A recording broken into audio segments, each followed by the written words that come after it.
Hello everyone, Jason here, and today I'm going to share what I think is one of the most important books for us to read in this time. The book is called Wheat Belly. It is written by William Davis, MD. The subtitle is Lose the Wheat, Lose the Weight, and Find Your Path Back to Health. As I finished reading this book, it just brought so many angles together throughout my life that I've experienced. 10 years ago, I was talking with a coworker. She was really into health. She spent part of her time in America and part of her time in the Czech Republic. Her husband is native to Czech. Well, back then it was Czechoslovakia. Now it's called the Czech Republic. And so she would spend, 1 or 2 years there, and then she would come back to America for an extended time period to be with family and work while she's here. Why this came up in our conversation is she was asking me a little bit about my diet, and I said, well, one thing is wheat. I've been off of wheat for over 20 years, and it's just because I feel better. Didn't know what was causing it, but I just knew my body just didn't like wheat, so I stopped eating any type of wheat product. And she shared with me she noticed the same thing. And what was interesting is when she was in the Czech Republic, would eat local artisan breads, she just felt invigorated and felt healthy all the time. As soon as she came over to America and began eating the American diet, which included actually organic, whole wheat type of artisan type of breads, she just started not feeling good and had all these symptoms. Just her mind just wasn't working, just felt kind of heavy, and just overall just the malaise just didn't feel good. And so as I read this, it just brought up memories like that for me. And it's just, this is so key. This gentleman has put together all the research and has put it in a way with stories and also in layman terms for one to easily grasp what has gone on with wheat. What people don't understand is that the wheat we eat nowadays is totally different from the wheat that our ancestors ate. Through all of the changes, whether it's been hybridization, genetically modified, etc., and the scientists focus on bringing high yields to the farmers, which is then again is a great thing to have. They did not look at the wheat and see what other changes occurred throughout all of those different variants that they were creating.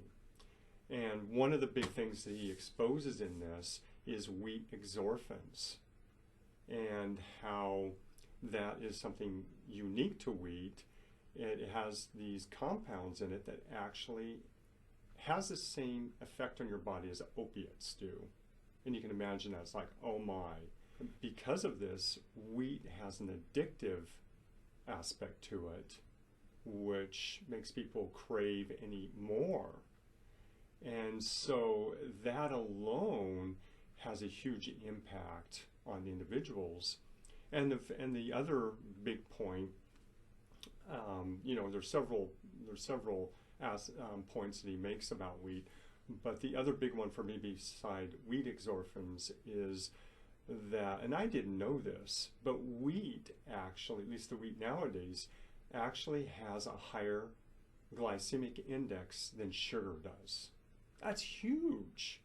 And people don't understand because of we're all being told we should eat whole grains. And every time we eat wheat or a wheat product along with any other carb, and anything that has sugar in it, that constantly is having spikes in our blood sugar, and that constant spiking in our blood sugar eventually leads to insulin resistance, and which leads to then the process of our body converting those carbohydrates into fat. And what most people don't understand is fat is not what makes us fat. We can eat as much fat as we want. I wouldn't recommend it, but for me, Over the past, after reading this book, I've actually increased my fat intake to approximately 30% of my diet, and I haven't gained weight at all. I'm still the same skinny individual I have been all my life, and I actually feel better with what I grew up with hypoglycemia. It's actually moderated and it's more under control now, which is just awesome. So, I highly recommend this book. I know I did experience, even though I've been off of wheat for 25 years, he really goes to the one far end of the pendulum and says you should go for all carbs, and he really gets off on that. But I think he's right on grains. And I had an experiment with that where I took a 2-month period and I went off all grains. Within 3 weeks, I had one huge significant change. There were several changes. And when I say I went off all grains, I was eating brown rice, organic brown rice, and quinoa and amaranth. And I thought, wow, I thought I was eating healthy. And so just, I think everybody would agree. Everybody thought that I always ate healthy. Once when I cut those out within 3 weeks, I noticed that the swelling, for whatever reason, the past maybe 5 years, I started retaining water, I noticed, in my ankles and my feet. And I thought, okay, there's something going on there. And, wasn't too concerned about it. But immediately after 3 weeks, at least 80% of that retaining of water completely went away. My ankles and my feet now are back to where they were 20 years ago. It's great. And there's still a little bit, and I know it's either something I'm eating or, as I've shared with friends, this is a book that I've kept with me, Heal Your Body by Louise Hay. It's a great book in that it goes into the mental and also the emotional connections to any ailments or any dis-ease within our body. So when you look in here and look at swelling, edema, holding fluids, which I was doing in my ankles, it says being stuck in thinking, clogged, painful ideas. So then it's up to me to follow my intuition in, okay, how specifically does that relate with me? And specifically, what are those thoughts and ideas that are basically blocking the flow in my life and in my body and causing me to retain water?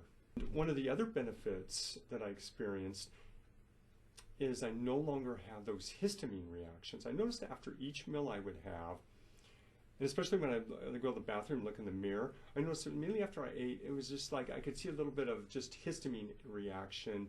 Like when you have allergies and people who have hay fever, you can just kind of see kind of a puffy face and sometimes a little bit of itching going on. And I noticed that, and as soon as I went off all grains, all that went away too. And I'm like, whoa, my body was having a histamine reaction. And I thought through this.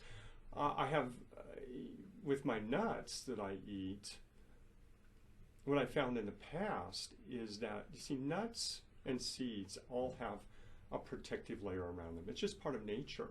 They have a protective barriers around them to protect them from insects and from disease until they're able to germinate. And so one thing I found out about nuts is if you soak them, and each nut is different, like almonds I soak for 12 hours, whereas walnuts, they're more of a fattier nut, so you don't have to soak them as long. I soak those for like 6 hours. When you soak them, there's that chemical change within the seed or the nut that substance goes away, and that protective layer dissolves, and then and because it's ready to germinate. When I did that with nuts, I could feel it. I no longer had digestive issues. I always had problems with nuts, not only digestion, but I would have histamine reactions and other symptoms. And now when I soak my nuts, I have no problems eating nuts, which is great because I do need more fat in my diet. And so it's nice that I've been able to incorporate nuts back in my diet. I then related that to, I wonder if that's the same with grains. And I know in the past I've read you're supposed to soak grains overnight, and I just, the impatient part of me just didn't do it. So I took an experiment. I tried some quinoa without soaking it overnight. I just cooked some quinoa, and after being on the no grain diet for a month, I cooked some quinoa and just had a little bit, and immediately I felt that histamine reaction. I could see it in my face, a little bit of that puffiness, and it was like, oh, okay, yeah, I just didn't, kind of a little bit of just fuzziness over my mind, just wasn't thinking as clearly as I usually do. I waited a few days, and the next, I waited 6 days, and then I took some quinoa, I soaked it overnight, I poured out the water, put in new water, and then cooked it, and I ate it, no reaction whatsoever. Also, what I found about nuts is because with those protective barriers, that you actually, not all the nutrients are available to you. So actually, after you soak them, then the nutrients are more readily available. So you get more out of the food when you eat it. And you don't have any histamine or any reactions towards the food, which is awesome. So to get back to Wheat Belly, I have had a few friends try this out also. I know for me, like what I explained, as I explained with them, I'll also share with you, he does go all the way over to one far end of the pendulum where he's just adamant about, really restrict your carbs. And I do agree that with someone who's addicted to carbs, especially wheat exorphins, taking a 3-month period, a fast where you go on for, one of my friends is doing a 3-month all protein, all meat, meat and eggs for 3 months. And that's great for them. That works for them. Their body type, it works. For me, that doesn't work. And so I went on a keto diet for, it was about almost 3 months. And I didn't do that because I was addicted. I was off wheat, but I just did that to kick any, insulin and other type of insulin resistance or any issues I've had around too many carbs in my diet, just to get my body basically rebalanced, and to where then I can start a new diet that reintroduces good carbs. For instance, like last night I had butternut squash, and today I had yams with a meal. And so it's bringing those good carbs back into my diet and taking out the grains, which, and I'm not going to completely take out the grains. I'm definitely going to bring quinoa, and for instance, I like steel cut oats. So I'll bring those into my diet. It's just I'll handle it differently, where the preparation will be different, where I soak them overnight, pour out the water, and then I cook them. And then I don't make then the carbs, especially when it's a grain, the majority of my meal. I split that between proteins, fats, and carbs to have an overall balanced meal that then doesn't have that insulin reaction constantly of the highs and lows of constantly up and down in blood sugar levels in my body. So to get back to what I was discussing earlier, I do have several friends who've tried this out, and they've had similar experiences that I've had. One friend just shared with me, she's been off of grains for 2 months. She just tried some wheat recently and immediately had all these reactions. I'll just share one. One is that her mind, her mind was just foggy. She couldn't think for a whole day. It took her a whole day just to get over it, until then the next day she was back to where she could, think again, and her mental clarity was back. So it's definitely a must read, and it comes back to I haven't shared this in my talks yet, but there's definitely, we talk about, the media, there's always, the war, like right now in Ukraine. Rarely, or if I don't know if by anyone have I ever heard it, but there's a war going on with our food, and it needs to be discussed. And this book is incredible on an individual who's stood up against Big Pharmaca and all the big many international corporations, and has come out with the truth about one aspect of how our food is being weaponized against us. And so God bless William Davis. And then again, I hope you read this and let me know if you do try what's suggested in Wheat Belly. Let me know the benefits you've experienced. Thank you.